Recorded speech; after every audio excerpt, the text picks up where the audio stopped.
ಇವತ್ತಿನ ವಿಡಿಯೋದಲ್ಲಿ ದೇವನೂರು ಮಹಾದೇವನವರು ಬರೆದಿರುವಂತಹ ಅಮಾಸ ಸ್ಟೋರಿನ ಡಿಸ್ಕಸ್ ಮಾಡೋಣ.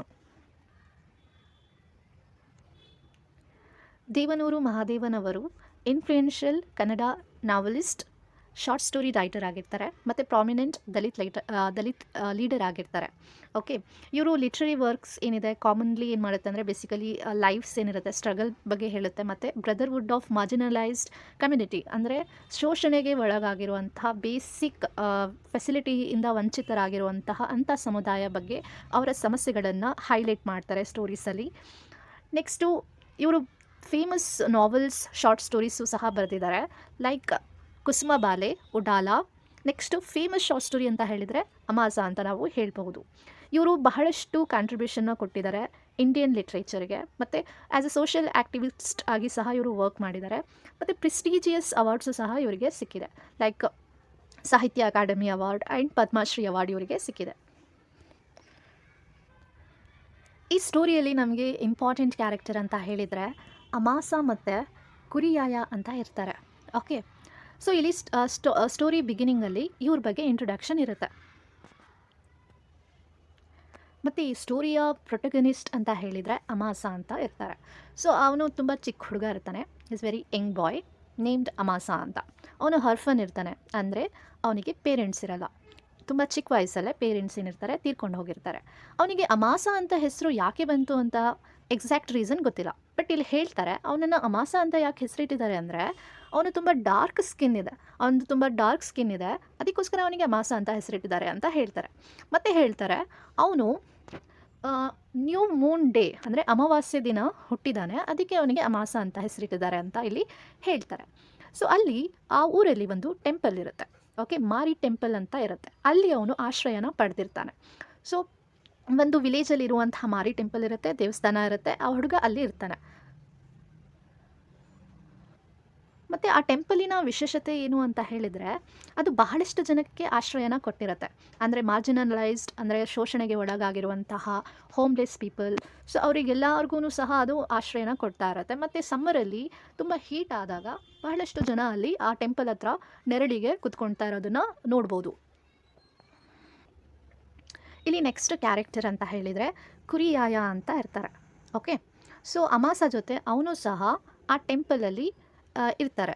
ಓಕೆ, ಸೊ ಅವರು ಕಂಪ್ಲೀಟ್ಲಿ ಗ್ರೇ ಇರ್ತಾರೆ, ತುಂಬ ವಯಸ್ಸಾಗಿರುತ್ತೆ, ಕೂದಲೆಲ್ಲ ಬೆಳ್ಳಗಾಗಿರುತ್ತೆ ಮತ್ತು ಫೇಸ್ ರಿಂಕಲ್ಡಾಗಿರುತ್ತೆ. ಓಕೆ, ಸೊ ಫೇಸ್ ತುಂಬ ನೆರಿಗೆಗಳೆಲ್ಲ ಬಂದಿರ್ತಾರೆ. ಸೊ ಯಾರೂ ಸಹ ಅವ್ರನ್ನ ನಿಲ್ಕೊಂಡಿರೋದು ನೋಡೇ ಇಲ್ಲ. Okay, nobody saw him standing. Okay, so for A long time ಏನು ಅಂತ ಹೇಳಿದರೆ ಅವರು ಕುತ್ಕೊಂಡೇ ಇರ್ತಾರೆ, ಒಂದು ಸ್ಪೆಸಿಫಿಕ್ ಪ್ಲೇಸ್ ಇರುತ್ತೆ ಅಲ್ಲೇ ಕುತ್ಕೊಂಡಿರ್ತಾರೆ. ಮತ್ತು ಅವರು ಕಣ್ಣು ಹಾಫ್ ಕ್ಲೋಸ್ ಆಗಿರುತ್ತೆ. ಓಕೆ, ಒಂದು ಟ್ಯಾಟರ್ ಬ್ಲ್ಯಾಕ್ ಬ್ಲ್ಯಾಂಕೆಟ್ ಇದೆ, ಅಂದರೆ ಹರಿದೋಗಿರುವಂತಹ ಒಂದು ಬ್ಲ್ಯಾಂಕೆಟ್ ಇದೆ, ಒಂದು ಬೆಡ್ಶೀಟ್ ಇದೆ, ಅದರ ಮೇಲೆ ಅವರು ಕುತ್ಕೊಂಡಿರ್ತಾರೆ. ಸೋಕೆ ಟೆಂಪಲ್ ಪಿಲ್ಲರ್ ಇರುತ್ತೆ, ಅದ್ರ ಸಹಾಯನ ಪಡ್ಕೊಂಡು ಅದ್ರ ಸಪೋರ್ಟಿಗೆ ಅವರು ಅಲ್ಲಿ ಕುತ್ಕೊಂಡಿರ್ತಾರೆ. ಮತ್ತು ಅವ್ರ ಹತ್ರ ಬ್ಯಾಂಬೂ ಸ್ಟಿಕ್ ಇರುತ್ತೆ ಒಂದು. ಓಕೆ, ಬ್ಯಾಂಬೂ ಸ್ಟಿಕ್ ಇರುತ್ತೆ, ಪಕ್ಕದಲ್ಲೇ ಇಟ್ಕೊಂಡು ಕುತ್ಕೊಂಡಿರ್ತಾರೆ. ಸೊ ಅದನ್ನು ಅಮಾಸ ಆ ಸ್ಟಿಕ್ಕನ್ನು ಯೂಸ್ ಮಾಡಿಬಿಟ್ಟು ಅಲ್ಲಿರುವಂಥ ವಾಂಡರಿಂಗ್ ಅನಿಮಲ್ಸ್, ಅಂದರೆ ಸುತ್ತಮುತ್ತ ಅನಿಮಲ್ಸ್ ಬರಬಾರ್ದು ಅಂತ ಹೇಳಿಬಿಟ್ಟು ಅನಿಮಲ್ಸ್ನ ಹೆದರಿಸಿ ಹೊಡ್ಸೋದಕ್ಕೆ ಅವನು ಆ ಸ್ಟಿಕ್ಕನ್ನು ಯೂಸ್ ಮಾಡ್ತಾ ಇರ್ತಾನೆ. ಸೊ ನೆಕ್ಸ್ಟ್ ಇಲ್ಲಿ ಕುರಿಯಾಯಸ್ ಪಾಸ್ಟ್. ಅವನಿಗೆ ಕುರಿಯಾಯ ಅಂತಲೇ ಯಾಕೆ ಕರೀತಾರೆ ಅಂತ ಹೇಳಿದರೆ ಶಿಪ್ ಮ್ಯಾನ್ ಆಗಿರ್ತಾನೆ ಅವನು, ಅಂದರೆ ಕುರಿಗಳನ್ನು ನೋಡ್ಕೊಳ್ತಾ ಇರ್ತಾನೆ, ಅದಕ್ಕೆ ಅವನಿಗೆ ಕುರಿಯಾಯ ಅಂತ ಹೆಸರು ಬಂದಿರುತ್ತೆ. ಓಕೆ, ಸೊ ಅವನು ಮೊದಲು ಏನು ಅಂತ ಹೇಳಿದರೆ ಒಂದು ವಿಲೇಜ್ ಹೆಡ್ ಮ್ಯಾನ್ ಇರ್ತಾರೆ. ಸೊ ಅವ್ರ ಮನೆಯಲ್ಲಿ ಆ್ಯಸ್ ಎ ಶಿಪ್ ಮ್ಯಾನ್ ಆಗಿ ಕೆಲಸ ಮಾಡ್ತಾ ಇರ್ತಾನೆ. ಸೊ ಅವನ ಪಾಸ್ಟ್ ಇದಾಗಿರುತ್ತೆ. ಸೊ ಇವಾಗ ಏನು ಕುತ್ಕೊಂಡೇ ಇರ್ತಾನೆ. ಓಕೆ, ಇವಾಗಲೂ ಸಹ ಏನು ಮಾಡ್ತಾನಂದರೆ imaginary ships on his fingers. So ಅವನು ಇಮ್ಯಾಜಿನ್ ಮಾಡ್ಕೊತಾನೆ ಶಿಪ್ಸ್ಗಳು ಏನಿದೆ, ಕುರಿಗಳು ಅವನ ಸುತ್ತಮುತ್ತ ಇದ್ದಾವೆ, ಅದಕ್ಕೆ ಆ ಆ ಕುರಿಗಳನ್ನು ಕೌಂಟ್ ಮಾಡ್ತಾ ಇರ್ತಾನೆ, ಕೈಯಲ್ಲಿ ಫಿಂಗರ್ಸಲ್ಲಿ ಕೌಂಟ್ ಮಾಡ್ತಾ ಇರ್ತಾನೆ. ಸೊ ಪ್ರತಿದಿನವೂ ಅವನು ಕೌಂಟ್ ಮಾಡ್ತಾ ಇರ್ತಾರೆ ಅನ್ನೋದು finger 6 or 7 times A day. So ಪ್ರತಿ ದಿನದಲ್ಲಿ 6 or 7 ಟೈಮ್ಸ್ ಅವನು ಕೌಂಟ್ ಮಾಡ್ತಾ ಇರ್ತಾನೆ. Never missing A single day, ಒಂದು ದಿನಾನೂ ಸಹ ಅವನು ಮಿಸ್ ಮಾಡೋದಿಲ್ಲ ಅನ್ನೋದನ್ನು ನೋಡ್ಬೋದು. ಸೊ ಅವನನ್ನು ನೋಡ್ಕೊತಾ ಇರೋದು ಅಮಾಸ ಆಗಿರುತ್ತೆ. ಸೊ ತುಂಬ ಕೇರ್ ಮಾಡ್ತಾ ಇರ್ತಾನೆ, ಕುರಿಯಾಗೆ ತುಂಬ ಚೆನ್ನಾಗಿ ನೋಡ್ಕೊತಾ ಇರ್ತಾನೆ Amasa. So Amasa ವಯಸ್ಸೇನಾಗಿರುತ್ತೆ 10 or 11 years old ಇರ್ತಾನೆ ಅವನು. ಸೊ ಅವನು ಕುರಿಯಾಯ ಹತ್ರನೇ ಬೆಳೆದಿರ್ತಾನೆ. ಓಕೆ, ಸೊ ಎವ್ರಿ ಈವ್ನಿಂಗ್ ಏನು ಮಾಡ್ತಾನೆ ಅಂದರೆ ಅಮಾಸ, ಸೊ ಒಂದು ಮೊನಾಸ್ಟರಿ ಇರುತ್ತೆ. ಮೊನಾಸ್ಟರಿ ಅಂತ ಹೇಳಿದರೆ ಒಂದು ಮಠ ಅಂತ ಹೇಳ್ಬೋದು. ಸೊ ಆ ಮೊನಾಸ್ಟರಿ ಬೆಲ್ ಹೊಡೆದಾಗ ಅಮಾಸ ಏನು ಮಾಡ್ತಾನೆ ಅಂದರೆ ಬೇಗ ಒಂದು ಪ್ಲೇಟು ಮತ್ತು ಒಂದು ಗ್ಲಾಸನ್ನು ತೊಗೊಂಡ್ಬಿಟ್ಟು ಓಡಿ ಹೋಗ್ತಾನೆ ಅಲ್ಲಿ ಟು ಗೆಟ್ ಡೈಲಿ ಫುಡ್. ಅಲ್ಲಿಂದ ಆ ಮಠದಲ್ಲಿ ಸಿಗುವಂಥ ಊಟನ ತಗೊಂಡು ಬರ್ತಾ ಇರ್ತಾನೆ. ತಗೊಂಡು ಬಂದು ಕುರಿಯಾಯಾಗೆ ತಿನ್ನಿಸ್ತಾನೆ. ಅವರಿಬ್ಬರು ಆ ಮಠದಲ್ಲಿ ಸಿಗುವಂಥ ಊಟನ ತಿಂದು ಅಲ್ಲಿ ಬದುಕ್ತಾ ಇರ್ತಾರೆ. So they eat together in the dark. ತುಂಬ ಕತ್ಲಾಗಿರುತ್ತೆ, ಆದರೂ ಸಹ ಅವರಿಬ್ಬರು ಜೊತೆಯಲ್ಲಿ ತಿಂತಾರೆ ಅನ್ನೋದನ್ನ ನೋಡ್ಬೋದು. ಸೊ ಅವ್ರದ್ದು ಡೈಲಿ ರೂಟೀನ್ ಏನಾಗಿರುತ್ತೆ ಇದೇ ಆಗಿರುತ್ತೆ. ಒನ್ ಡೇ ಏನಾಗುತ್ತೆ ಅಂದರೆ coming of the festival time ಆಗಿರುತ್ತೆ, ಹಬ್ಬದ ಸಮಯ ಆಗಿರುತ್ತೆ. ಸೊ ಅದಕ್ಕೆ ಆ ಟೆಂಪಲ್ ಪೀಸ್ಫುಲ್ ಎನ್ವಿರಾನ್ಮೆಂಟ್ ಏನಾಗುತ್ತೆ ಡಿಸ್ಟರ್ಬ್ ಆಗಿರುತ್ತೆ. ಓಕೆ, ಸೊ ಏನಾಗಿರುತ್ತೆ ಅಂದರೆ ಯಾವ ಫೆಸ್ಟಿವಲ್ ಆಗಿರುತ್ತೆ ಅಂದರೆ ಆ್ಯನ್ಯುವಲ್ ಮಾರಿ ಫೆಸ್ಟಿವಲ್ ಆಗಿರುತ್ತೆ. ಓಕೆ, ಮಾರಿ ಹಬ್ಬನ ಸೆಲೆಬ್ರೇಟ್ ಮಾಡಬೇಕಾಗಿರುತ್ತೆ. ಸೊ ಅದಕ್ಕೆ ಎಲ್ಲ ವಿಲೇಜರ್ಸು ಏನು ಮಾಡ್ತಾರೆ, ಟೆಂಪಲನ್ನು ಕ್ಲೀನ್ ಮಾಡೋದಕ್ಕೆ ಮತ್ತು ಪೇಂಟ್ ಮಾಡೋದಕ್ಕೆ ಅಲ್ಲಿ ಬಂದಿರ್ತಾರೆ. ಸೊ ಅವರು traditional white lime and red earth ಕಲರನ್ನು ಪೇಂಟ್ ಮಾಡೋದಕ್ಕೆ ತೊಗೊಂಡು ಬಂದಿರ್ತಾರೆ. ಸೊ ಈ ಪ್ರಿಪ್ರೇಷನ್ ಎಲ್ಲ ನೋಡಿಬಿಟ್ಟು ಕುರಿಯಾಯ ಪಾಸ್ಟನ್ನು ನೆನಪು ಮಾಡ್ಕೊಳ್ತಾ ಇರ್ತಾನೆ. ಅವನು ನೋಡ್ತಾ ಇದ್ದಾನೆ ಟೆಂಪಲ್ ತುಂಬ ಬ್ರೈಟ್ ವೈಟ್ ಕಲರಿನ ಪೇಂಟ್ ಮಾಡಿದ್ದಾರೆ. ಮತ್ತು ಇವನು ಕಾಂಟ್ರಾಸ್ಟ್ ನೋಡಿದರೆ ಒಂದು ಕಡೆ ಟೆಂಪಲನ್ನು ವೈಟ್ ಕಲರಿಂದ ಪೇಂಟ್ ಮಾಡಿದ್ದಾರೆ, ಮತ್ತು ಕುರಿಯಾಯ ಕುತ್ಕೊಂಡಿರುವಂಥ ಪ್ಲೇಸ್ ಏನಿದೆ ಅದು ತುಂಬ ಗ್ಲೂಮಿ ಇದೆ. ಓಕೆ, ತುಂಬ ಡಲ್ ಇದೆ ಅನ್ನೋದು ನೋಡ್ಬೋದು. ಆ್ಯಂಡ್ ಅಲ್ಲಿ ಇವನು ಅಬ್ಸರ್ವ್ ಮಾಡ್ತಾ ಇದ್ದಾನೆ. ಸೊ ಪ್ರೆಸೆಂಟಲ್ಲಿ ಏನು ಡೆಕೋರೇಷನ್ ನಡೀತಾ ಇದೆ, ಟೆಂಪಲ್ ಡೆಕೋರೇಷನ್ ನಡೀತಾ ಇದೆ, ಅದನ್ನು ಅಬ್ಸರ್ವ್ ಮಾಡ್ತಾ ಇದ್ದಾನೆ. ಇಲ್ಲಿ ನೋಡ್ತಾನೆ. ಸೊ ಇಲ್ಲಿ ಟಾರ್ಚಸ್ಸನ್ನು ಹಿಡ್ಕೊಂಡು ಜನ ಎಲ್ಲ ಏನು ಮಾಡ್ತಿದ್ದಾರೆ, ಕಟ್ ಮಾಡ್ತಿದ್ದಾರೆ, ಕಲರ್ ಪೇಪರನ್ನು ಕಟ್ ಮಾಡ್ತಿದ್ದಾರೆ. ಸೊ ಅದನ್ನೆಲ್ಲ ಓಲ್ಡ್ ಟೆಂಪಲ್ ಏನಿರುತ್ತೆ ಅದನ್ನು ಅವರು ಡೆಕೋರೇಷನ್ನ ಮಾಡ್ತಾ ಇರೋದನ್ನು ಕುರಿಯಾಯ ಅಬ್ಸರ್ವ್ ಮಾಡ್ತಾ ಇರ್ತಾರೆ. ಸೊ ನೆಕ್ಸ್ಟು ನಮಗೆ ಕುರಿಯಾಯ ಅವ್ರ ಪಾಸ್ಟ್ ಲೈಫ್ ಬಗ್ಗೆ ನಮಗೆ ಕ್ಲಾರಿಟಿನ ಸಿಗ್ತಾ ಹೋಗುತ್ತೆ. ಕುರಿಯಾಯ ನೆನ್ಪು ಮಾಡ್ಕೊತಾನೆ his youth. Okay, under the old village headman. Okay, ಅವನು ತುಂಬ ಯಂಗ್ ಬಾಯ್ ಇದ್ದಾಗ, ಸೊ ಅಮಾಸ ರೀತಿ ಇವಾಗ ಏನು ಅಮಾಸ ಇದ್ದಾನೆ ಅವನ ಥರನೇ ಅವ್ನು ತುಂಬ ಯಂಗ್ ಆಗಿದ್ದಾಗ ಅವನು ಲೆಜೆಂಡರಿ ಟ್ರೈಗರ್ ಡ್ಯಾನ್ಸರ್ ಆಗಿರ್ತಾನೆ. ಓಕೆ, ಕುರಿಯಾಯ ಏನು ತುಂಬ ಚಿಕ್ಕ ವಯಸ್ಸಲ್ಲೇ ಒಬ್ಬ ಲೆಜೆಂಡರಿ ಟ್ರೈಗರ್ ಡ್ಯಾನ್ಸ್ ಮಾಡ್ತಿರ್ತಾನೆ. ಸೊ ಎಲ್ಲರಿಗೂ ಅವ್ನ ಡ್ಯಾನ್ಸನ್ನ ನೋಡಿಬಿಟ್ಟು ವಿಲೇಜ್ ಹೆಡ್ಮ್ಯಾನ್ ತುಂಬ ಇಂಪ್ರೆಸ್ ಆಗಿರ್ತಾರೆ. ಓಕೆ, ತುಂಬ ಚೆನ್ನಾಗಿ ಇವನು ಟೈಗರ್ ಡ್ಯಾನ್ಸನ್ನ ಮಾಡ್ತಾ ಇರ್ತಾನೆ. ಅದಕ್ಕೆ ವಿಲೇಜ್ ಹೆಡ್ಮ್ಯಾನ್ ತುಂಬ ಇಂಪ್ರೆಸ್ ಆಗಿಬಿಟ್ಟು ಅವನನ್ನು ಮನೆಗೆ ಕರ್ಕೊಂಡು ಬರ್ತಾರೆ. ಕುರಿಯಾಯನ ಮನೆಗೆ ಕರ್ಕೊಂಡು ಬರ್ತಾರೆ ಮತ್ತು ಅವನನ್ನು ಬಾಂಡ್ ಸರ್ವೆಂಟ್ ಆಗಿ ಮಾಡ್ಕೊಂಡ್ಬಿಡ್ತಾರೆ. ಬಾಂಡ್ ಸರ್ವೆಂಟ್ ಅಂದರೆ ಜೀತದಾಳನ್ನ ಆಗಿ ಮಾಡ್ಕೊತಾರೆ. ಹೇಳ್ತಾರೆ, ನೀನು ಸರ್ವೆಂಟ್ ಆದರೆ ಅವ್ರು ಏನು ಮಾಡ್ತಾರೆ, ಪ್ರಾಮಿಸ್ ಮಾಡ್ತಾರೆ, ಲೈಫ್ ಲಾಂಗು ಫುಡ್ಡು, ಕ್ಲಾತ್ಸು, ಊಟ, ಬಟ್ಟೆ ನಿನಗೆ ಕೊಡ್ತೀನಿ. ನಿನ್ನ ಕೆಲಸ ಏನಾಗಿರುತ್ತೆ, ಸೊ ಹರ್ಡಿಂಗ್ ಶಿಪ್ ಅಂದರೆ ಶಿಪ್ಗಳನ್ನು ನೀನು ಕುರಿಗಳನ್ನು ಕಾಯಬೇಕಾಗಿರುತ್ತೆ, ಕುರಿಗಳನ್ನು ನೋಡ್ಕೊಳ್ಬೇಕಾಗಿರುತ್ತೆ. ಅದ್ರ ಬದಲಾಗಿ ನಿನಗೆ ಊಟ, ಬಟ್ಟೆ ಎಲ್ಲ ಸಿಗುತ್ತೆ ಅಂತ ಹೇಳಿಬಿಟ್ಟು ಕುರಿಯಾಯನ ಆ್ಯಸ್ ಎ ಬಾಂಡೆಡ್ ಲೇಬರ್ ಆಗಿ ಹೆಡ್ಮ್ಯಾನ್ ಇಟ್ಕೊಂಡಿರ್ತಾನೆ. ಸೊ ನಾವು story come to the present. ಇವಾಗ ಪ್ರೆಸೆಂಟಿಗೆ ಬರುತ್ತೆ. Atmosphere of celebration. ಇವಾಗ ಸೆಲೆಬ್ರೇಷನ್ ಅಟ್ಮಾಸ್ಫಿಯರ್ ಇದೆ. ಒಬ್ಬ ಶಾರ್ಟ್ ಡಾರ್ಕ್ ಮ್ಯಾನ್. ಓಕೆ, ತುಂಬ ಶಾರ್ಟ್ ಇದ್ದಾನೆ, ಡಾರ್ಕ್ ಇದ್ದಾನೆ. ಅವನ ಹೆಸರೇನಾಗಿರುತ್ತೆ, ಬಸಣ್ಣ ಅಂತ ಇರ್ತಾನೆ. ಅವನೇನು ಮಾಡ್ತಾನೆ, ಕುರಿಯಾಯ ಕೂತ್ಕೊಂಡಿರುವಂಥ ಮೂಲೆ ಏನಿದೆ ಅದನ್ನು ಕ್ಲೀನ್ ಮಾಡೋದಕ್ಕೆ ಬರ್ತಾನೆ. ಸೊ ಆ ಓಲ್ಡ್ ಮ್ಯಾನ್ ಅಂದರೆ ಕುರಿಯಾಯನ ಏನು ಮಾಡ್ತಾರೆ, ಟೆಂಪ್ರರಿಲಿ ಏನು ಮಾಡ್ತಾರೆ, ಬೇರೆ ಕಡೆ ಅವ್ರನ್ನ ಕೂರಿಸ್ತಾರೆ. ಬಿಕಾಸ್ ಕುರಿಯಾಯಗೆ ನಡೆಯೋದಕ್ಕೆ ಬರಲ್ಲ, ಅವ್ನು ಕೂತ್ಕೊಂಡೇ ಇರ್ತಾನೆ. ಸೊ ಅದಕ್ಕೋಸ್ಕರ ಬಸಣ್ಣ ಏನು ಮಾಡ್ತಾನೆ, ಅವರನ್ನು ಬೇರೆ ಕಡೆ ಶಿಫ್ಟ್ ಮಾಡ್ತಾನೆ. ಸೊ ಕುರಿಯಾಯ ಅಬ್ಸರ್ವ್ ಮಾಡ್ತಿದ್ದಾನೆ ಕ್ರಾಫ್ಟ್ಮೆನ್ಸ್ ಏನಿದ್ದಾರೆ ಅದು ಯಾವ ರೀತಿ ಅವರು ಡೆಕೋರೇಷನ್ನ ಮಾಡ್ತಿದ್ದಾರೆ ಅನ್ನೋದನ್ನು ಅಬ್ಸರ್ವ್ ಮಾಡ್ತಿದ್ದಾರೆ. ಬ್ಯೂಟಿಫುಲ್ ಡೆಕೋರೇಟಿವ್ ಕ್ರೌನ್ಸನ್ನ ಮಾಡ್ತಿದ್ದಾರೆ. 2 ಹೆಡೆಡ್ ಬರ್ಡ್ಸನ್ನ ಮಾಡ್ತಿದ್ದಾರೆ. ಕಲರ್ ಸಿಲ್ವರ್ ಪೇಪರಿಂದ ಮಾಡ್ತಾ ಇದ್ದಾರೆ. ಸೊ ಇದನ್ನೆಲ್ಲ ತುಂಬ ಎಕ್ಸೈಟ್ಮೆಂಟಿಂದ ಅಮಾಸ ನೋಡ್ತಾ ಇದ್ದಾನೆ. ಸೊ ನೆಕ್ಸ್ಟ್ ಡೇ ಏನಾಗಿರುತ್ತೆ, ಫೆಸ್ಟಿವಲ್ ಟೈಮ್ ಆಗಿರುತ್ತೆ. Ritual of drumming and the goat sacrifice ಇರುತ್ತೆ. ಅಂದರೆ ಡೋಲುಗಳನ್ನು ಬಡಿತಾ ಇದ್ದಾರೆ ಮತ್ತು ಮೇಕೆಗಳನ್ನು ಸ್ಯಾಕ್ರಿಫೈಸ್ ಅಂದರೆ ಬಲಿ ಕೊಡುವಂಥ ಟೈಮ್ ಆಗಿರುತ್ತೆ. ಸೊ ಬಸಣ್ಣ ಏನು ಮಾಡ್ತಿರ್ತಾನೆ ಅಂದರೆ ಫೆಸ್ಟಿವಲ್ ಡ್ರಮ್ಮನ್ನು ಏನು ಮಾಡ್ತಿರ್ತಾನೆ ಅಂದರೆ ಡೋಲನ್ನು ಬಡಿತಾ ಇದ್ದಾನೆ. ಸೊ ತುಂಬ ಜೋರಾಗಿ ಅದನ್ನು ಡೋಲ್ನ ಸೌಂಡ್ ಮಾಡ್ತಾ ಇದೆ. And this is the sound which the drum is making. ಈ ಥರ ಸೌಂಡ್ ಮಾಡ್ತಾ ಇರ್ತಾರೆ. ಸೊ ಇಡೀ ವಿಲೇಜಲ್ಲಿ ಬಹಳಷ್ಟು ನಾಯ್ಸ್ ಇರುತ್ತೆ ಅನ್ನೋದನ್ನು ನೋಡ್ಬೋದು. ಸೊ ಅಲ್ಲಿ ಅಮಾಸ ಮತ್ತು ಕ್ರೌಡ್ ಏನು ಮಾಡ್ತಾರೆ, ಅಲ್ಲಿರುವಂಥ ಸುತ್ತಮುತ್ತ ಮಕ್ಕಳು ಇರುವಂಥವ್ರು ಏನು ಅಮಾಸ ಮತ್ತು ಬೇರೆ ಮಕ್ಕಳೆಲ್ಲ ಏನು ಮಾಡ್ತಿರ್ತಾರೆ, ಆ ಸೌಂಡಿಗೆ, ಆ ಡೋಲು ಸೌಂಡ್ ಮಾಡ್ತಿರೋದಕ್ಕೆ ಇವರೆಲ್ಲ ಖುಷಿಯಿಂದ ಡ್ಯಾನ್ಸ್ ಮಾಡ್ತಾ ಇರ್ತಾರೆ. ಸೊ ಅಮಾಸ ತುಂಬ ಚೆನ್ನಾಗಿ ಡ್ಯಾನ್ಸ್ ಮಾಡ್ತಾ ಇರ್ತಾನೆ. ಅಂದರೆ ಸೊ ಅದು ಬೇರೆಯವರು ತುಂಬ ಕ್ಯಾಪ್ಟಿವೇಟ್ ಮಾಡುತ್ತೆ. ಅಂದರೆ ಎಲ್ಲರ ಅಟೆನ್ಷನು, ಎಲ್ಲ ಜನ ಏನಿರ್ತಾರೆ ಅಲ್ಲಿ ಅವ್ರ ಅಟೆನ್ಷನ್ ಎಲ್ಲ ಅಮಾಸ ಕಡೆ ಬರ್ತಾ ಇರ್ತಾನೆ. ಎಷ್ಟು ಚೆನ್ನಾಗಿ ಡ್ಯಾನ್ಸ್ ಮಾಡ್ತಿದ್ದಾನಲ್ಲ ಅಂತ ಅವರು ತುಂಬ ಕ್ಯೂರಿಯಾಸಿಟಿಯಿಂದ ನೋಡ್ತಾ ಇರ್ತಾರೆ. ನೆಕ್ಸ್ಟಲ್ಲಿ ಲೇಡಿ ಇರ್ತಾರೆ, ಅವರ ಹೆಸರೇನು ಬಂಗಾರಿ ಅಂತ ಇರ್ತಾರೆ. ಸೊ ಆ ವಿಲೇಜ್ ವುಮನ್ ನೇಮ್ಡ್ ಬಂಗಾರಿ ಅಂತ. ಸೊ ಅವಳು ಮದುವೆ ಆಗಿ 7 or 6 years ಆಗಿರುತ್ತೆ, 6-7 ವರ್ಷ ಆಗಿರುತ್ತೆ. ಆದರೆ ಅವರಿಗೆ ಮಕ್ಕಳು ಇರಲ್ಲ.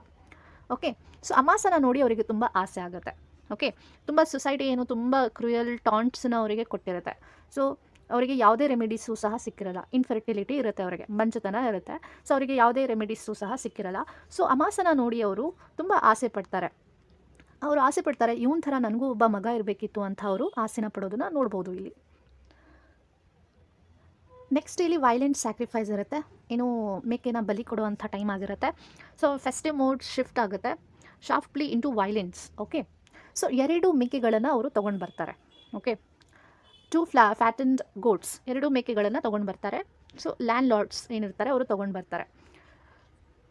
ಸೊ ಅಲ್ಲಿರುವಂಥ ಪ್ರೀಸ್ಟ್ ಏನಿರ್ತಾರೆ ಅವರು ಪೂಜೆಗಳನ್ನು ಮಾಡ್ತಾರೆ. ಓಕೆ, ಪ್ರೇಯರ್ಸನ್ನು ಮಾಡ್ತಾರೆ. ಮತ್ತು ಏನು ಹೋಲಿ ವಾಟರ್ ಏನಿರುತ್ತೆ ಅದನ್ನು ಸ್ಪ್ರಿಂಕಲ್ ಮಾಡ್ತಾರೆ. ಮತ್ತು ಫ್ಲವರ್ ಗಾರ್ಲೆಂಡ್, ಹೂವಿನ ಹಾರನ ಆ ಗೋಟ್ಸ್ ಏನಿರುತ್ತೆ ಮೇಕೆಗಳನ್ನು ಹಾಕ್ತಾರೆ. ಮತ್ತು ಅಲ್ಲಿ ಏನು ದೇವತೆ ಇರ್ತಾರೆ, ಮಾರಿ ಏನು ಗಾಡೆಸಸ್ ಇರ್ತಾರೆ, ಅವ್ರಿಗೆ ಹೇಳ್ತಾರೆ ಈ ಬಲಿನ ಸ್ವೀಕಾರ ಮಾಡುವಂತ ಇಲ್ಲಿ ಅವರು ಕೇಳ್ಕೊತಾರೆ. ಸೊ ನೆಕ್ಸ್ಟ್ ಏನಾಗುತ್ತೆ ಅಂತ ಹೇಳಿದ್ರೆ, ಆ ವೆಲ್ ಬಿಲ್ಟ್ ಎಕ್ಸ್ಕ್ಯೂಷನರ್, ಅದೇನೋ ಬಲಿ ಕೊಡೋರು ಏನಿರ್ತಾರೆ ಅವರು ಗೋಟ್ಸನ್ನು ತೊಗೊಂಡು ಬರ್ತಾರೆ. ಓಕೆ, ಒಂದೇ ಸಿಂಗಲ್ ಸ್ಟ್ರೋಕಲ್ಲಿ ನೈಫಿಂದ ಏನು ಮಾಡ್ತಾರೆ, ಕತ್ತರಿಸ್ಬಿಡ್ತಾರೆ. ಓಕೆ, ಸೊ 2 ಮೇಕೆಗಳೇನು ತಲೆ ಇರುತ್ತೆ, ತಲೆ ಒಂದು ಕಡೆ, ಬಾಡಿ ಒಂದು ಕಡೆ ಆಗಿಬಿಡುತ್ತೆ. ಓಕೆ, ಸೊ ಹೆಡ್ಲೆಸ್ ಬಾಡೀಸ್ ಏನಿರುತ್ತೆ. ಸೊ ನೆಕ್ಸ್ಟ್ ಏನು ಮಾಡ್ತಾರೆ ಅಂದರೆ ಅವರು ವಾಟರನ್ನು, ಏನು ತಲೆಗಳು ಬೇರೆ ಆಗಿರುತ್ತಲ್ಲ ಕತ್ತರಿಸಿರ್ತಾರೆ, ಆ ತಲೆ ಬಾಯಲ್ಲಿ ನೀರು ಹಾಕ್ತಾರೆ. ಮತ್ತು ಒಂದು ಕಡೆ ಏನು ಬಾಡೀಸ್ ಇರ್ತವೆ ಒದ್ದಾಡ್ತಾ ಇರ್ತವೆ ಅನ್ನೋದು ನೋಡ್ಬೋದು. ಸೊ ಅಲ್ಲಿ ನಿಂತಿರುವಂಥ ವ್ಯಕ್ತಿ ಏನು ಮಾಡ್ತಾರೆ ಅಂದರೆ, ಬ್ಲಡ್ ಸೋಕ್ಡ್ ಫ್ಲವರ್ ಗಾರ್ಲೆಂಡ್, ಏನು ರಕ್ತ ಎಲ್ಲ ಆಗಿರುತ್ತೆ, ಆ ಹೂವಿನ ಹಾರ ತೊಗೊಂಡ್ಬಿಟ್ಟು ಏನು ಮಾಡ್ತಾರೆ ಅಂದರೆ ಅಮಾಸನ್ಗೆ ಹಾಕ್ಬಿಡ್ತಾರೆ, ಅವ್ನ ನೆಕ್ಕಲ್ಲಿ ಹಾಕ್ಬಿಡ್ತಾರೆ. ಸೊ ಅವ್ನಿಗೆ ಹೇಳ್ತಾರೆ ಡ್ಯಾನ್ಸ್ ಮಾಡು ಅಂತ ಹೇಳಿ ಎಲ್ಲರೂ ಹೇಳ್ತಾ ಇರ್ತಾನೆ. ಸೊ ಆ ಚಿಕ್ಕ ಹುಡುಗ ಇರೋದ್ರಿಂದ ಇದನ್ನು ಬ್ಲಡ್ ಎಲ್ಲ ನೋಡಿಬಿಟ್ಟು, ಈ ವೈಲೆನ್ಸ್ ಎಲ್ಲ ನೋಡಿಬಿಟ್ಟು ಅವನಿಗೆ ಭಯ ಆಗೋದಕ್ಕೆ ಸ್ಟಾರ್ಟ್ ಆಗುತ್ತೆ. ಅವನು ಟ್ರೋಮಟೈಸ್ ಆಗಿಬಿಡ್ತಾನೆ. ಓಕೆ, ಸೊ ಪ್ಯಾನಿಕ್ ಆಗಿಬಿಟ್ಟು ಅಲ್ಲಿಂದ ಗಾಬರಿ ಆಗಿಬಿಟ್ಟು ಅವನು ಅಲ್ಲಿಂದ ಓಡೋಗ್ಬಿಡ್ತಾನೆ. ಅಮಾಸ ಅಲ್ಲಿಂದ ಓಡೋಗ್ತಾನೆ ಅನ್ನೋದನ್ನು ನಾವು ಇಲ್ಲಿ ನೋಡ್ಬೋದು. ಸೊ ನೆಕ್ಸ್ಟ್ ಸ್ಟೋರಿಯಲ್ಲಿ ಸಿದ್ದಪ್ಪ ಅಂತ ಇರ್ತಾನೆ. ಸೊ ಸಿದ್ದಪ್ಪ ಏನು ಅಂದರೆ ಔಟ್ರೇಜನ್ನು ತೋರಿಸ್ತಾ ಇರ್ತಾರೆ, ತುಂಬ ಸಿಟ್ಟಲ್ಲಿರ್ತಾರೆ ಅವರು. ಮತ್ತು ಅವರು ರೈಲ್ವೆ ವರ್ಕರ್ ಆಗಿರ್ತಾರೆ. ಆ್ಯಸ್ ಎ ರೈಲ್ವೆ ವರ್ಕರ್ ಆಗಿ ಕೆಲಸ ಮಾಡ್ತಿರ್ತಾನೆ. ತುಂಬ ಕುಡಿದ್ಬಿಟ್ಟಿರ್ತಾನೆ ಅವನು. ಓಕೆ, ಸೊ ತುಂಬ ಕುಡ್ದಿರ್ತಾನೆ. ಮತ್ತು ಏನು ಮಾಡ್ತಾನೆ ಅಂತ ಹೇಳಿದರೆ, ರಾತ್ರಿ ಆಗಿಬಿಟ್ಟಿರುತ್ತೆ, ಡಾರ್ಕ್ ಸ್ಟ್ರೀಟ್ ಇರುತ್ತೆ, ಅಲ್ಲಿ ಲ್ಯಾಂಪ್ ಪೋಸ್ಟ್ ಇರುತ್ತೆ, ಏನೋ ದಾರಿ ದೀಪ ಇರುತ್ತೆ, ಅಲ್ಲಿ ಒಂದು ಕಂಬ ಇರುತ್ತೆ ಅಲ್ವಾ. ಸೊ ಅಲ್ಲಿ ಬಂದು ನಿಲ್ಕೊಂಡಿರ್ತಾನೆ, ಕೈಯಲ್ಲಿ ಒಂದು ಕೋಲನ್ನು ಇಟ್ಕೊಂಡಿದ್ದಾನೆ. ಸೊ ನೆಕ್ಸ್ಟ್ ಅವನು ಆ ಕೋಲನ್ನು ಹಿಡ್ಕೊಂಡು, ಏನು ಆ ಲ್ಯಾಂಪ್ ಪೋಸ್ಟ್ ಇರುತ್ತೆ, ಆ ಕಂಬ ಇರುತ್ತೆ, ಸೊ ಏನು ದಾರಿ ದೀಪ ಇರುತ್ತೆ, ಅಲ್ಲಿ ಕಂಬ ಇರುತ್ತೆ, ಆ ಕಂಬನ ಏನು ಮಾಡ್ತಾನೆ ಅವನು ಜೋರಾಗಿ ಹೊಡೆಯೋದಕ್ಕೆ ಸ್ಟಾರ್ಟ್ ಮಾಡ್ತಾನೆ. ಸೊ ಆ ಕಂಬನ ಅವನು ಏನು ಇಮ್ಯಾಜಿನ್ ಮಾಡ್ಕೊಂಡಿದ್ದಾನೆ ಅಂದರೆ, local politician, contractors, railway bosses and money lender Madappa ಅಂತ ಅಂದ್ಕೊಂಡಿದ್ದಾನೆ. ಸೊ ಅವ್ರು ಅಂದ್ಕೊಂಡು ಆ ಕಂಬನ ಅವನು ಜೋರಾಗಿ ಹೊಡಿತಾ ಇದ್ದಾನೆ, ಮತ್ತು ಅಳ್ತಾ ಇದ್ದಾನೆ, ಕಿರಿಸ್ತಾ ಇದ್ದಾನೆ. ಸೊ ಅವ್ರು ಯಾವ ರೀತಿ ಎಕ್ಸ್ಪ್ಲಾಟೇಷನ್ ಮಾಡ್ತಾರೆ ವರ್ಕಿಂಗ್ ಕ್ಲಾಸ್ ಮೇಲೆ ಅಂತ, ಎಷ್ಟು ಶೋಷಣೆನ ಮಾಡ್ತಾರೆ, ಎಷ್ಟು ಟಾರ್ಚರನ್ನು ಮಾಡ್ತಾರೆ ಅಂತ ಇಲ್ಲಿ ಅವನು ಹೇಳ್ತಾನೆ ಅವನು. ಮತ್ತು ಕಿರಿಚಿ ಹೇಳ್ತಾ ಇರ್ತಾನೆ. So the dress in white colour, ತುಂಬ ವೈಟ್ ಕ್ಲೀನ್ ಕ್ಲೋತ್ಸನ್ನು ಹಾಕ್ಕೊಳ್ತಾರೆ. But look down on the poor, ಆದರೆ ಅವ್ರ ಮನಸ್ಸು ಎಷ್ಟು ಕೊಳಕಾಗಿರುತ್ತೆ, ಬಟ್ಟೆ ಮಾತ್ರ ಕ್ಲೀನ್ ಇರುತ್ತೆ, ಈ ರೀತಿ ಅವನು ಹೇಳ್ತಾ ಇದ್ದಾನೆ. ಮತ್ತು ಏನು ಬಡವ್ರು ಏನಿರ್ತಾರೆ, ಏನಿರ್ತಾರೆ, ಅವರಿಗೆ ತುಂಬ ಕಷ್ಟ ಕೊಡ್ತಾರೆ, ತುಂಬ ಎಕ್ಸ್ಪ್ಲಾಯ್ಟ್ ಮಾಡ್ತಾರೆ ಅಂತ ಇಲ್ಲಿ ಸಿದ್ದಪ್ಪ ಅವನು ಹೇಳ್ತಾ ಇರ್ತಾನೆ. So next day afternoon time ಆಗಿರುತ್ತೆ. ಅಲ್ಲಿ ಗ್ರ್ಯಾಂಡ್ ಟೈಗರ್ ಡ್ಯಾನ್ಸ್ ಪರ್ಫಾರ್ಮರ್ಸ್ ಅವರು ಬರ್ತಾರೆ, ಡ್ಯಾನ್ಸರ್ಸ್ ಎಲ್ಲ ಬರ್ತಾರೆ. ಮಾರಿ ಫೆಸ್ಟಿವಲ್, ಏನು ಮಾರಿ ಟೆಂಪಲ್ ಇರುತ್ತೆ, ದೇವಸ್ಥಾನ ಹತ್ರ ಎಲ್ಲರೂ ಬರ್ತಾರೆ. ಸೊ ಅವರೆಲ್ಲರೂ ಡ್ರೆಸ್ಡ್ ಆ್ಯಸ್ ಟೈಗರ್ ಥರ ಡ್ರೆಸ್ ಮಾಡ್ಕೊಂಡಿದ್ದಾರೆ. ಇನ್ನು ಕೆಲವೊಬ್ಬರು ಹೇನಾ ಥರ ಡ್ರೆಸ್ ಮಾಡ್ಕೊಂಡು, ಹೇನಾ ಅಂತ ಹೇಳಿದರೆ ನರಿ ಥರ ಆ್ಯನಿಮಲ್ ಇರುತ್ತೆ, ಅದನ್ನು ಹೇನಾ ಅಂತ ಹೇಳ್ತಾರೆ. ನೆಕ್ಸ್ಟು ಕ್ಲೌನ್ ಅಂತ ಹೇಳಿದರೆ ಜೋಕರ್ ರೀತಿಯೂ ಸಹ ರೆಡಿಯಾಗಿದ್ದಾರೆ. ಸೊ ಇಲ್ಲಿ ಹೇನಾ ರೀತಿ ಡ್ರೆಸ್ ಹಾಕೊಂಡು ಬಂದಿರುವಂಥ ವ್ಯಕ್ತಿ ಬೇರೆ ಯಾರೂ ಅಲ್ಲ, ಎಕ್ಸ್ಕ್ಯೂಷನರ್ ಇರ್ತಾನೆ. ಸೊ ಯಾರು ಏನು ಗೋಟ್ಸನ್ನ, ಮೇಕೆಗಳನ್ನು ಬಲಿ ಕೊಟ್ಟಿರ್ತಾನೆ, ಅದು ಕಡ್ದಿರ್ತಾನೆ, ಅದೇ ವ್ಯಕ್ತಿ ಹೇನಾ ರೀತಿ ಡ್ರೆಸ್ ಹಾಕ್ಕೊಂಡು ಬಂದಿದ್ದಾನೆ ಅನ್ನೋದನ್ನು ನೋಡ್ಬೋದು. ಸೊ ಇಲ್ಲಿ ನೆಕ್ಸ್ಟು ತುಂಬ ಅಟೆನ್ಷನ್ ಗ್ರಾಬಿಂಗ್ ಅಂತ ಅನಿಸಿದ್ರೆ, ಅಲ್ಲಿ ಒಬ್ಬ ಸ್ಮಾಲ್ ಪರ್ಫಾರ್ಮರ್ ಬಂದಿರ್ತಾನೆ, ಚಿಕ್ಕ ಹುಡುಗ, ಟೈಗರ್ ಕಪ್, ಏನು ಟೈಗರ್ ಮರಿ ಇರುತ್ತೆ ಆ ಥರ ಅವನು ಡ್ರೆಸ್ ಮಾಡ್ಕೊಂಡು ಬಂದಿದ್ದಾನೆ. ಆ ಟ್ರೂಪ್ ಏನಿರುತ್ತೆ ಆ ಗ್ರೂಪಲ್ಲಿ ಜಾಯ್ನ್ ಆಗಿ ಡ್ಯಾನ್ಸ್ ಮಾಡೋದಕ್ಕೆ ಸ್ಟಾರ್ಟ್ ಮಾಡ್ತಾರೆ. ಓಕೆ, ಸೊ ಡ್ಯಾನ್ಸರ್ಸ್ ಮೊದಲು ಏನು ಮಾಡ್ತಾರೆ, ಏನು ದೇವತೆ ಇರ್ತಾರೆ, ಮಾರಿ ಗಾಡೆಸಸ್ ಏನಿರ್ತಾರೆ, ಅವರಿಗೆ ಗೌರವನ ಸಲ್ಲಿಸಿ ಅವರು ಡ್ಯಾನ್ಸನ್ನು ಸ್ಟಾರ್ಟ್ ಮಾಡ್ತಾರೆ. ತುಂಬ ಎನರ್ಜೆಟಿಕ್ ಆಗಿ ಡ್ಯಾನ್ಸನ್ನು ಮಾಡ್ತಾ ಇದ್ದಾರೆ. ಅಲ್ಲಿರುವಂಥ ಮಹಿಳೆಯರು, ಮಕ್ಕಳು ಎಲ್ಲರೂ ಸಹ ಮನೆ ಮೇಲೆಲ್ಲ ಹತ್ಕೊಂಡು ನೋಡ್ತಾ ಇದ್ದಾರೆ. ತುಂಬ ಕ್ಯೂರಿಯಾಸಿಟಿಯಿಂದ ಅಲ್ಲಿರುವಂಥ ಸುತ್ತಮುತ್ತ ಜನರು ಸಹ ಅಷ್ಟು ಕ್ಯೂರಿಯಾಸಿಟಿಯಿಂದ ಆ ಡ್ಯಾನ್ಸನ್ನು ನೋಡ್ತಾ ಇರೋದನ್ನು ನೋಡ್ಬೋದು. ಸೊ ನೆಕ್ಸ್ಟ್ ಡ್ಯಾನ್ಸ್ ಏನಾಗುತ್ತೆ, ವಿಲೇಜ್ ಹಾಲಲ್ಲಿ ತಗೊಂಡು ಎಲ್ಲ ಡ್ಯಾನ್ಸರ್ಸು ವಿಲೇಜ್ ಹಾಲ್ ಹತ್ರ ಹೋಗ್ತಾರೆ. ಅಲ್ಲಿ ಪರ್ಫಾರ್ಮೆನ್ಸನ್ನು ಮಾಡ್ತಾರೆ. ಅಲ್ಲಿ ಅಪ್ಪರ್ ಕ್ಯಾಸ್ಟ್ ಪೀಪಲ್ ಡಿಗ್ನಿಟರೀಸ್ ಏನಿರ್ತಾರೆ ಅವರು ಸಹ ತುಂಬ ಕುತೂಹಲದಿಂದ ನೋಡ್ತಾ ಇರ್ತಾರೆ. ಇನ್ಕ್ಲೂಡಿಂಗ್ ಪ್ರೀಸ್ಟ್ ಇರ್ತಾರೆ, ಕರೆಂಟ್ ಹೆಡ್ ಮ್ಯಾನ್ ಇರ್ತಾರೆ. ಸೊ ಅವರೆಲ್ಲರೂ ಆ ಪರ್ಫಾರ್ಮರ್ಸ್ ಏನು ಟೈಗರ್ ಡ್ಯಾನ್ಸ್ ಮಾಡ್ತಿದ್ದಾರೆ ಅವರಿಗೆಲ್ಲರಿಗೂ ಸಹ ಗಿಫ್ಟ್ಸನ್ನ ಕೊಡ್ತಾ ಇರ್ತಾರೆ. ಸೊ ಇಲ್ಲಿ ನೆಕ್ಸ್ಟು ಡ್ಯಾನ್ಸ್ ಎಲ್ಲ ಮುಗಿಯುತ್ತೆ. ಸೊ ಲೇಟ್ ನೈಟ್ ಆಗಿರುತ್ತೆ. Unable to sleep. The village head man ಅವನಿಗೆ ನಿದ್ದೆ ಬರ್ತಾ ಇರಲ್ಲ. ವಿಲೇಜ್ ಹೆಡ್ ಮ್ಯಾನಿಗೆ ನಿದ್ದೆ ಬರ್ತಾ ಇರಲ್ಲ. ಅವ್ನು ನೆಕ್ಸ್ಟ್ ಏನು ಮಾಡ್ತಾನಂದರೆ ನಡ್ಕೊಂಡು ಹೋಗ್ತಾನೆ. Conversation with his half awake bond servant. So ಅಲ್ಲಿ ಒಬ್ಬ ಬಾಂಡ್ ಸರ್ವೆಂಟ್ ಇರ್ತಾನೆ, ಜೀತದಾಳು ಇರ್ತಾನೆ. ಅವನು ಮಲಗಿರ್ತಾನೆ. ಓಕೆ, ಅವನನ್ನು ಎಬ್ಬರಿಸ್ಬಿಟ್ಟು ಮಾತಾಡಿಸ್ತಾನೆ, ಕೇಳ್ತಾನೆ. He ask about identity of the remarkable talented boy. ಒಬ್ಬ ಹುಡುಗ ಟೈಗರ್ ಕಬ್ ರೀತಿ, ಅಂದರೆ ಟೈಗರ್ ಮರಿ ಇರುತ್ತೆ ಆ ರೀತಿ ಡ್ರೆಸ್ ಹಾಕ್ಕೊಂಡು ಡ್ಯಾನ್ಸ್ ಮಾಡ್ತಿದ್ನಲ್ಲ, ಆ ಹುಡುಗ ಯಾರು, ಹೂ ಈಸ್ ಹಿ ಅಂತ ಕೇಳ್ತಾನೆ ಅವನು. ಸರ್ವೆಂಟ್ ಆವಾಗ ರಿಪ್ಲೈ ಕೊಡ್ತಾರೆ, ಆ ಹುಡುಗ ಬೇರೆ ಯಾರೂ ಅಲ್ಲ, ಅಮಾಸ ಏನು ಅಂತ ಹೇಳಿದರೆ ಟೈಗರ್ ಕಬ್ ರೀತಿ ಅಂದರೆ ಡ್ರೆಸ್ ಮಾಡ್ಕೊಂಡು ಡ್ಯಾನ್ಸ್ ಮಾಡ್ತಾ ಇದ್ದ ಅಂತ ಇಲ್ಲಿ ಹೇಳ್ತಾನೆ. ಸರ್ವೆಂಟ್ ವಿಲೇಜ್ ಹೆಡ್ ಮ್ಯಾನಿಗೆ ಹೇಳ್ತಾನೆ. ದ ಹಾರ್ಫನ್ ಬಾಯ್ ಅಂದರೆ ಅವನಿಗೆ ತಂದೆ ತಾಯಿ ಯಾರೂ ಇಲ್ಲ, ಅವನು ಕುರಿಯಾಯ ಜೊತೆ ಇರ್ತಾನೆ, ಮಾರಿ ಟೆಂಪಲ್ ಹತ್ರನೇ ಅವನು ಕುರಿಯಾಯ ಜೊತೆ ಇರ್ತಾನೆ ಅಂತ ಇಲ್ಲಿ ಸರ್ವೆಂಟ್ ಹೆಡ್ ಮ್ಯಾನಿಗೆ ಹೇಳ್ತಾರೆ. The story ends. Okay, headman standing in complete astonishment. Story ಇಷ್ಟರಲ್ಲಿ ಎಂಡ್ ಆಗುತ್ತೆ. ಹೆಡ್ ಮ್ಯಾನ್ ಏನಿರ್ತಾನೆ ಅವ್ನು ಕಂಪ್ಲೀಟ್ ಅಸ್ಟಾನಿಷ್ಮೆಂಟ್ ಆಗಿರ್ತಾನೆ, ಕಂಪ್ಲೀಟ್ ಆಶ್ಚರ್ಯ ಆಗ್ತಾ ಇರುತ್ತೆ ಅವನಿಗೆ, ಅರ್ಥ ಮಾಡ್ಕೊಳ್ಳೋದಕ್ಕೆ ಆಗ್ತಾ ಇಲ್ಲ. ಸೊ ಯಾವ ರೀತಿ ಒಬ್ಬ ಪುವರ್ ನೆಗ್ಲೆಕ್ಟೆಡ್ ಟೆಂಪಲ್ ಹರ್ಫನ್ ಅಂದರೆ ತಂದೆ ತಾಯಿ ಇಲ್ಲದಿರುವಂತಹ ಒಬ್ಬ ಹುಡುಗ, ತುಂಬ ಪುವರ್ ಇರುವಂಥ ಹುಡುಗ ಅಷ್ಟೊಂದು ಟ್ಯಾಲೆಂಟ್ ಹೇಗೆ ಬರೋದಕ್ಕೆ ಸಾಧ್ಯ ಅಂತ ಇಲ್ಲಿ ಅವನು ಯೋಚನೆ ಮಾಡ್ತಾನೆ. ವಂಡರಸ್ ಕ್ಯಾಪ್ಟಿವೇಟಿಂಗ್ ಟ್ಯಾಲೆಂಟ್, ಅಷ್ಟು ಚೆನ್ನಾಗಿ ಡ್ಯಾನ್ಸ್ ಮಾಡ್ತಿದ್ದಾನೆ, ಅಷ್ಟೊಂದು ಟ್ಯಾಲೆಂಟ್ ಹೇಗೆ ಬರೋದಕ್ಕೆ ಸಾಧ್ಯ ಅವನ ಹತ್ರ ಅಂತ ಇಲ್ಲಿ ಅವರು ಕಂಪ್ಲೀಟಾಗಿ ಯೋಚನೆ ಮಾಡ್ತಿರ್ತಾರೆ. ತುಂಬ ಅವರಿಗೆ ಆಶ್ಚರ್ಯ ಆಗ್ತಾ ಇರುತ್ತೆ. ಈ ಸ್ಟೋರಿಯಲ್ಲಿ ನಾವು ಮೇಜರ್ ಥೀಮ್ಸನ್ನು ನೋಡ್ಬೋದು. ಕಾಸ್ಟ್ ಮತ್ತು ಕ್ಲಾಸ್ ಎಕ್ಸ್ಪ್ಲಾಟೇಷನ್ ಇರುತ್ತೆ. ತುಂಬ ಚೆನ್ನಾಗಿ ರೈಟರ್ ಅವರು ಜಾತಿ ಮತ್ತು ಕ್ಲಾಸ್ ಎಕ್ಸ್ಪ್ಲಾಟೇಷನ್ ಯಾವ ರೀತಿ ಶೋಷಣೆಗಳಿರುತ್ತೆ ಅನ್ನೋದನ್ನು ತುಂಬ ಚೆನ್ನಾಗಿ ತೋರಿಸಿದ್ದಾರೆ. ಲೈಕ್ ಕ್ಯಾರೆಕ್ಟರ್ ಕುರಿಯಾಯ ಮತ್ತು ಅಮಾಸ ಅನ್ನುವಂತಹ ಕ್ಯಾರೆಕ್ಟರ್ಸ್ ಏನಿರ್ತವೆ ಅವ್ರು ಎಷ್ಟೊಂದು ಸಮಾಜದಲ್ಲಿ ಯಾವ ರೀತಿ ಪ್ರಾಬ್ಲಮ್ಸನ್ನು ಫೇಸ್ ಮಾಡ್ತಾರೆ. ಲೈಕ್ ಸಿದ್ದಪ್ಪ ಅನ್ನೋರು ವರ್ಕಿಂಗ್ ಕ್ಲಾಸ್ ಏನಿರ್ತಾರೆ ಅವ್ರ ಮೇಲೆ ಯಾವ ರೀತಿ ಶೋಷಣೆಗಳು ಆಗುತ್ತೆ ಅನ್ನೋದನ್ನು ಇಲ್ಲಿ ರೈಟರ್ ತುಂಬ ಚೆನ್ನಾಗಿ ತೋರಿಸಿದ್ದಾರೆ ಇಲ್ಲಿ. ನೆಕ್ಸ್ಟ್ ಏನಿದೆ ಅಂತ ಹೇಳಿದ್ರೆ trauma versus cultural tradition. Okay, cultural traditions ಏನಿರುತ್ತೆ ಕೆಲವೊಬ್ಬರಿಗೆ ಅದು ಒಂದು ಟ್ರೋಮಾನ ಕೊಡುತ್ತೆ, ಅಂದರೆ ಒಂದು ಭಯಾನ ಹುಟ್ಟಿಸೋ ಅಂಥದ್ದಾಗಿರುತ್ತೆ ಅನ್ನೋದು ತೋರಿಸಿದ್ದಾರೆ. Next invisible lives.